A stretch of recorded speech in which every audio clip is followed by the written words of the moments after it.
One smile here. Thank you. Good to go? Yep. So would you say home is a place in your head which is collated with snatches from all these different places, a little bit of New York, maybe a little bit of Karachi? Or would you say that there's one place you could settle down in forever, hypothetically, and say that this is home and I'm fine with this, like it was 1,000 years ago? I don't know how to reply. I can't. I don't know. I don't know where life will literally take me. No, I'm saying in a hypothetical scenario, if you had to pick, that it's like one of those if you were marooned on an island questions. I'm at home in Karachi. That'd be the safest bet. I enjoy Karachi. There's parts of the world, I haven't been to Papua New Guinea, and I'd be curious to spend time in Port Moresby, but won't be home. And I like the quality of light in parts of Italy, but I don't know if I could call it home. Sure. You said you were a card-carrying Pakistani. You said this earlier. Does it, you will be read as a Pakistani novelist first, always, I remember Pamuk saying this somewhere, that when I write about love, it's Turkish love. When Prowse writes about love, he writes about love. I write about Turkish love. So how does that play out for you? I think, different novelists have different relationships with the descriptions that are bestowed on them. I don't care. I am a Pakistani, and I've written a novel that is unlike most Pakistani novels and unlike most South Asian novels. It's a very American novel. But the book will, on a bookshelf, Will always be Pakistani categorized. authors, yeah. Unless I emigrate like Naipaul or Rushdie to London or the United Kingdom and subsequently the States, and I pledge allegiance to a different flag and carry a different passport. These are matters that don't really concern me. I am concerned with telling a good story. And I think a successful novel is one that is populated with animate characters that remain with the reader after they've put the book down. So, it's not a matter that causes me great anxiety. It's not something that I think the love story that is innate, that is innate to Homeboy. Is as much a love story between two Pakistanis as it is between two kids and two human beings. So But that makes it even more irksome that you've always got the the Pakistani novelist, or similarly for Indian, the Indian writer. I'm just saying, I'm not irked. You're not at all irked by that. Okay, so let's talk a little bit about journalism. That's something else that you do, and you write wonderfully different pieces. What is it that you enjoy about the process the most? The whole thing of being a journalist, the whole life of being a journalist in the time that you are writing, and what kind of stories do you want to tell? There's certain kind of stories you've been telling, but what other kind of stories would you like to tell? Since the publication of Homeboy, I've been asked by various publications to write about Karachi and or to write about Pakistan, and I've in turn replied that I don't know Pakistan. I don't think anybody can know Pakistan. It's a nation of 170 million people, the sixth largest country in the world. I do know something about Karachi because I live in Karachi, and I can if I do my work, I can talk intelligently about it. So although I'm very familiar with Karachi and my entire clan resides from one end to the other, when I'm asked to make sense of Karachi in discourse, then I have to do work. I feel uncomfortable, unlike others who can hold forth with great authority on a country as big as India. I mean, you know, when you start saying India is, you're already incorrect. India is a construction that is not accurate. So I have been, I also told these organizations that I will write about things that nobody has ever written before, because Pakistan figures in the headlines every day, but there are parts of Pakistan, this vast country, that escape discourse routinely.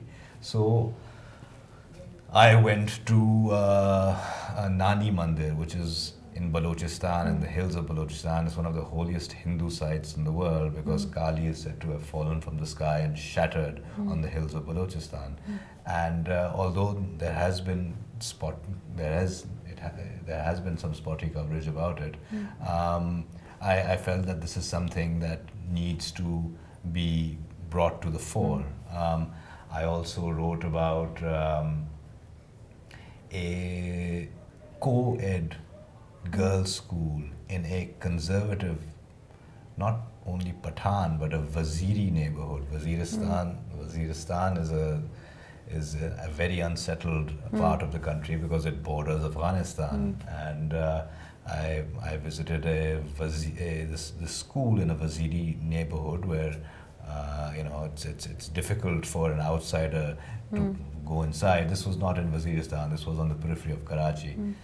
And I was surprised to walk into a school in somebody's house, and that women allowed me in, and they weren't covering their faces, and the students were got up and recited their readers in English and Urdu, and took drawing classes. And so most of Karachi is a very cosmopolitan place. It's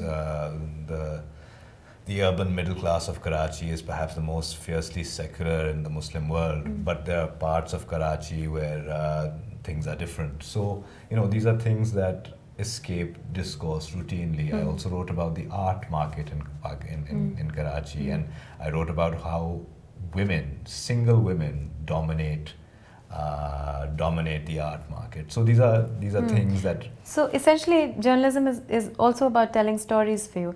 I mean, what I'm essentially getting at is more and more writers now load the burden of social commentary on the novel, but journalism on the novel. But journalism is still by far seen as a tool for social political change.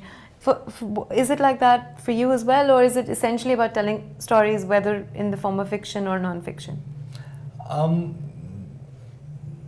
I find that many authors are compelled to become political scientists, and I don't think that is our purview. I find the process of interacting with the world and attempting to represent it instead of inhabiting my head and summoning my imagination, a very interesting complementary exercise. And yes, as a storyteller, the imperative is to tell a different kind of story. Besides this, what are the little things that you enjoy about journalism and writing? The little joys, We all have little those. joys are when you're sitting with somebody, chatting about something, and the conversation shifts to a subject that was, not on the agenda, and both the interviewer and the interviewee are enthralled. The interviewee recalls something someone said 50 years ago and how that shaped their life, for instance, and gets lost in the thought, and that's something that, and as an interviewer, I am pulled into a different world. So Sitting a constant right there. life of curiosity and discovery. Yeah. And I just find these I just find that fascinating. It's it's like it's like, and it's nothing that it's not anything I can do as well. I create characters and I put them in situations, but to have a real life character in a real life situation is it gives me a great thrill. I read a review of Homeboy. I was reading a review of Homeboy, and I think towards the end it said, in Naqvi's trademark style. And I was very amused by that. It's your first book. I'm amused so by that as well. Do you think you have a trademark style? And do you think that, Yes, it's gonna- I do, but I think my trademark style will be very different. My next novel is very different. And so there will be a common sensibility that permeates my prose. But the ambition of the second novel is much greater. The style is different. There will be commonalities, but I think my style, my voice, my prose will keep evolving, just like Saul Bellow's style and voice and prose kept evolving. And So there'll be an early Naqvi trademark style. Okay. There are a number of themes that you've explored in Homeboy. What are some of the, besides the themes that you have managed to, in small and big ways, explore in Homeboy, what are some of the other things that interest you? Some themes, potential themes. Say for example, there's love and loss, there's travel. Something else, maybe memory, or something that you haven't explored and you're very curious about. In Homeboy? Something that hasn't found place in Homeboy, but something else that you think of a lot. It could be morality, it could be memory, it could be something that you constantly find yourself thinking about and wanting to I think play with. morality and memory sound fabulous. Those are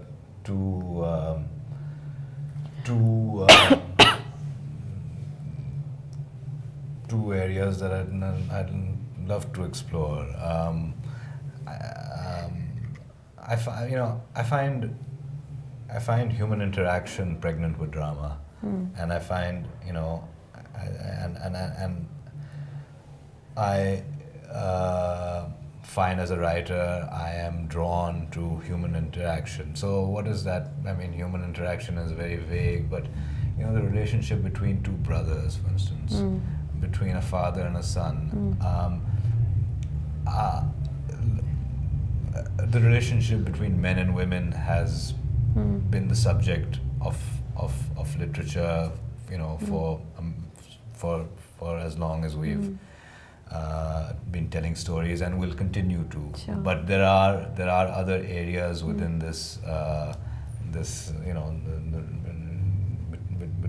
other areas that I find interesting. But I will, as you suggest, I will think more rigorously about morality and memory. Sure. Those were examples, but feel free to. No, okay. So, see, your novel it was sort of fated to be read as the 9/11 novel and the coming of age novel and all of that, the Pakistani novel, the immigrant novel, and yet you've mentioned a lot of times that you've turned all these things around, flipped all these things over and given them a spin. Was that did you do that? Was that deliberate? For the sake of doing that, and how much did you plan this novel? When you started writing it, how well had you planned it? I like to say that I don't know what I'm doing. I don't know what will happen next. I make it up as I go along, and there's truth in that. I put characters in certain situations, and one situation leads to another, especially in Homeboy. There's a sort of picaresque momentum. So, I, in that way, am sort of disorganized. My narrative strategy is somewhat disorganized. But I'm also a very deliberate writer, and so on the sentence level, it's a very deliberate effort, and the ambition to fuse different genres into one cohesive whole. And to flip the genres is also a very deliberate something that I thought rigorously about. You don't want to write, you don't want to write another immigrant novel. There are more exciting. There's morality and memory to be made sense of. But if you can do something interesting with that trope, something very interesting with the trope, then one should. Also, is there an ambition to weave different influences? I remember you saying somewhere that poetry was a very integral part of your interpreting the universe when you were growing up. What kind of a role did poetry play in your understanding what you were going to write, in your novel? I mean, the cadence is, like I said, poetry permeates my sensibility, and so poetry also, the cadences of poetry also permeate my prose naturally, so there is a musicality to Homeboy, and a very conscious evocation of Whitman and other varieties of poetry like hip hop. Eric B. and Rakim is integral to the infrastructure of Homeboy. Okay, it's a trend to the first novel, fiction, non-fiction, tends to be autobiographical, tends to be, it's one of those things that's been happening in the literary world. Yours is not so much, not in the same way as a lot of other novels are. So what is the, how much of your life can one, has gone into Homeboy? Obviously it's something that's come out of you, and also I wanted to ask you, you said somewhere that you're not comfortable answering where you were on 9/11. Why was that? The answer to the first question is 14%. And the second is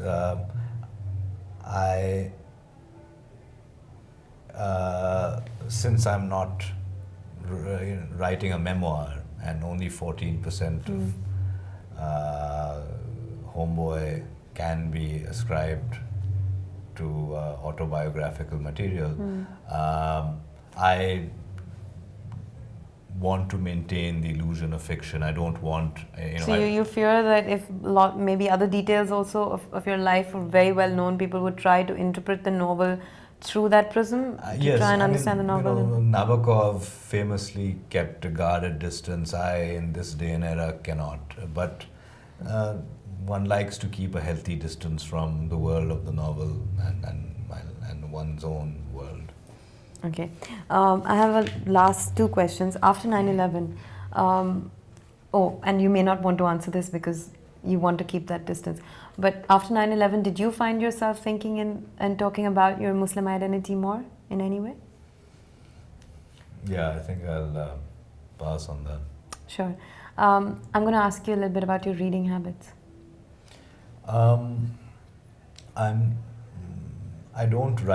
I don't read much when I write. It usually interferes with my writing, unless it pertains directly in some way, unless I need to be reading, for instance, Plato or Aristotle.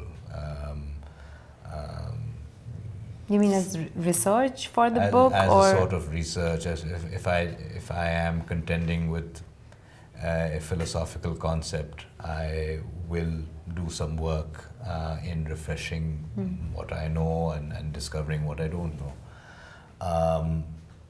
And I also am a very impatient reader. I can put a book down as if it's my job. I can tell you how much I've read of a certain book, and there are some books that I can read only 9 pages. There's some that I have read 26 pages of, and there's some that make it to 75. There are few books that hold my attention till the end. And I also tend to reread books. So I have read Graham Greene's Heart of the Matter for some reason. For I've read it about maybe 8, 9 times, and that's just heart of the matter. Are you a curious reader? Would you pick up anything that looks or sounds interesting? Greedy, curious reader, or are you very focused and you can say, you know what, I'm not going to waste my time reading this. This sounds really interesting, and this is what I'm going to read.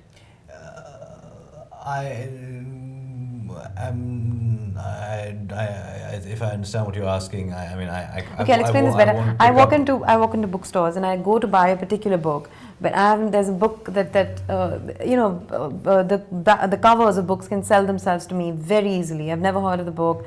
I know it's probably going to be a bad book, but it's just I have to know what's in it, because those 2 lines make me really curious about Yes. what's in it. I can walk into a bookstore and I can purchase 10-15 books, and 10-15 books would take me about 3 or 4 hours. But I can spend a lot of time in a bookstore, and I can, from smelling the pages to flipping it around and opening it to a page.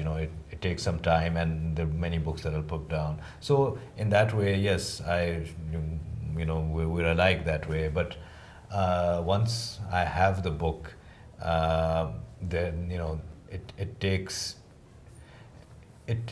a special book for me to complete it. Sure. And a more special book that will invite me to read it again. There are also books that I have read many times as a teenager that I have never returned to. I've read Lolita several times. I've read Ulysses twice, but I haven't returned to them and may not return to them. And is your library as sacred as your father's was to him? Or do you give away books and throw them away? I don't give away books. I'm very wary about